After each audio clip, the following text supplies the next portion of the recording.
2 Chronicles 33. Manasseh was 12 years old when he began to reign, and he reigned 50 years in Jerusalem, but did that which was evil in the sight of the Lord, like unto the abominations of the heathen, whom the Lord had cast out before the children of Israel. For he built again the high places which Hezekiah his father had broken down, and he reared up altars for Baalim, and made groves, and worshipped all the host of heaven, and served them. Also he built altars in the house of the Lord, whereof the Lord had said, In Jerusalem shall my name be forever. And he built altars for all the host of heaven, in the 2 courts of the house of the Lord. And he caused his children to pass through the fire in the valley of the son of Hinnom. Also he observed times, and used enchantments, and used witchcraft, and dealt with a familiar spirit, and with wizards. He wrought much evil in the sight of the Lord, to provoke him to anger. And he set a carved image, the idol which he had made, in the house of God, of which God had said to David and to Solomon his son, In this house and in Jerusalem, which I have chosen before all the tribes of Israel, will I put my name forever. Neither will I any more remove the foot of Israel from out of the land which I have appointed for your fathers, so that they will take heed to do all that I have commanded them, according to the whole law and the statutes and the ordinances, by the hand of Moses.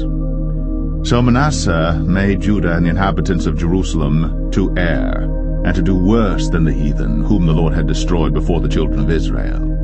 And the Lord spake to Manasseh and to his people, but they would not hearken. Wherefore the Lord brought upon them the captains of the host of the king of Assyria, which took Manasseh among the thorns, and bound him with fetters, and carried him to Babylon.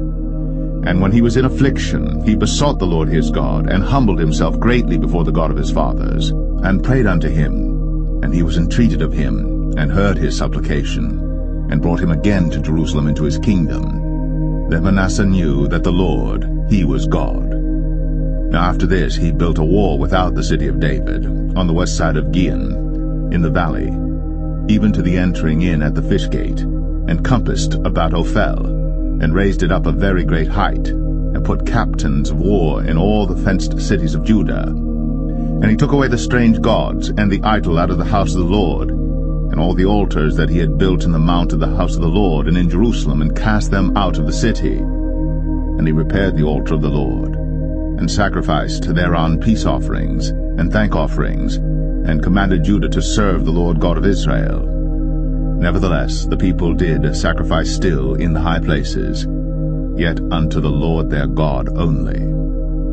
Now the rest of the acts of Manasseh, and his prayer unto his God, and the words of the seers that spake to him in the name of the Lord God of Israel, behold, they are written in the book of the kings of Israel, his prayer also, and how God was entreated of him in all his sins and his trespass, and the places wherein he built high places, and set up groves and graven images, before he was humbled. Behold, they are written among the sayings of the seers. So Manasseh slept with his fathers, and they buried him in his own house, and Amon his son reigned in his stead. Amon was 22 years old when he began to reign, and reigned 2 years in Jerusalem.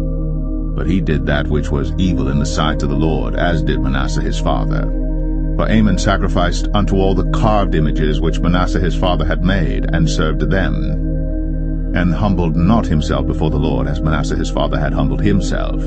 But Amon trespassed more and more, and his servants conspired against him, and slew him in his own house. But the people of the land slew all them that had conspired against King Amon, and the people of the land made Josiah his son king in his stead.